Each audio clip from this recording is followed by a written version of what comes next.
Anna Kauffman. Picture this. In the middle of the quad between the library and gym, there's a huge metal wheel mounted on an axle. Your task is to get that wheel to spin as fast and as long as possible. So, where would you begin? Personally, I'd recommend using the flywheel effect, a concept popularized by strategist Jim Collins and adapted by Amazon as its guiding business model. I first came across the flywheel effect while studying marketing analytics here at Juniata. In the business world, the flywheel replaces linear strategies with a dynamic approach to growth that harnesses momentum. While sustaining momentum is great for business and could be even used to spin the wheel on the quad, the flywheel effect got me to thinking, what if we looked at this concept outside of the office and it became the mentality through which we viewed the world around us? I believe in the flywheel as a powerful mentality that we need to adopt. To me, the flywheel image emphasizes the momentum required to make lasting social change. We need to harness momentum because progress is a cumulative process. Step by step, action by action, turn by turn, we can spin the wheel of progress to generate spectacular results. As a society, we can gain and sustain momentum by understanding the three core principles of the flywheel: the spark that sets things in motion, the friction that impacts our forward momentum, and the intentionality of where we place our energy. Let's start things off with a spark. You and I do not require an advanced knowledge of physics to understand how we can get the flywheel to move. In fact, it really just comes down to Sir Isaac Newton's first law of motion, which states a body at rest tends to stay at rest, and an object in motion tends to stay in motion. We need to be in motion. When we try to tackle a challenge, getting started is often the hardest part. It's important to recognize the dissonance between saying and doing. We must strike the first match and spark a fire within us to turn words into action.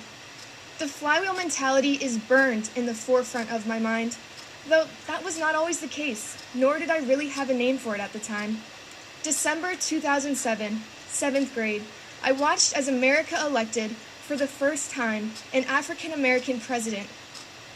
On that day, President Barack Obama did not randomly appear on the ballot. He sparked a movement with his grassroots action. His influential promise, "Change we can believe in," was the axle by which his platform, his own flywheel, turned. With his powerful agenda behind him, Obama built momentum among the American people and inspired them to move. And at my young and impressionable age, President Barack Obama inspired me to move, to question, why did it take 44 presidents for us to see diversity among our leading officials? The flywheel can get us to move, to capture our momentum and manifest change. But first, we must recognize its potential. We must spark our initial push. We must live life like a flywheel, in motion. Now that you know how to get the wheel of change to move, let's explore how friction can impact our motion and forward momentum. If I were to cut in line at Baker at lunch rush, or ate my roommate's food without asking, what would happen? Honestly, probably not much. People are typically conflict averse. They don't want to generate friction between one another. Though, friction is inevitable. It's science. Circling back to Newton, his third law of motion states that for every action, there is an equal and opposite reaction. For all the good that can come from change, there will be resistance, doubters, naysayers, people who want the wheel to come to a halt. In the words of Frederick Douglass, an abolitionist who escaped slavery, without struggle, there is no progress. Friction is challenging each other's beliefs and opening the flow for discourse. But by the same token, friction also comes to being ignorant to some of today's most brutal realities of the world. Friction is vital to challenging assumptions. It's a series of checks and balances that serve a purpose. Friction is not a hard stop, but rather a regulatory process that ensures we do not spin out of control. Without friction, my sister would not be dating a first-generation immigrant, women across America would not have the right to vote, and my good friends who are members of the LGBTQ+ community would not have been legally allowed to get married. But we still have work to do. Climate change, gun violence, inequalities, nuclear proliferation, poverty, and an affordable education for all.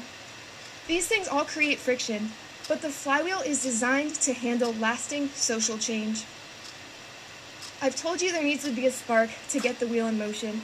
You know friction is vital to the checks and balances of society. And now I ask everyone, how do we intentionally use our collective energy to move beyond friction and sustain social change? To answer this question of intentionality, we can look at a successful business case. The number one principle that fuels Amazon's incredible growth is simple. According to Amazon CEO Jeff Bezos, the flywheel is a virtuous circle that would generate growth for as long as the company put the interests of their customers first. So, what is he saying? And what does that mean for us? As a society, to keep our flywheel turning, we must put our people first. Putting people first will change the way that we collectively face challenges. The power of the flywheel is that it's incredibly efficient at creating and releasing energy because no one person is in control.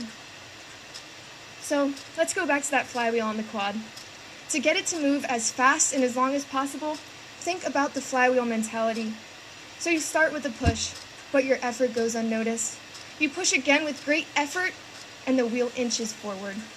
You call out to people to join you in your efforts, a nearby student walking to class, President Troha, Mr. Oak from Baker, and many others. Soon, there are countless pairs of hands pushing the wheel. After minutes of exertion, the wheel finally completes one turn, then two. Push after push, turn after turn, the wheel's momentum builds steadily until at some point, aha, breakthrough. The wheel is powered forward through the force of its own weight in our intentional motion. Whose push tipped the scale does not matter. What matters is that we are in motion.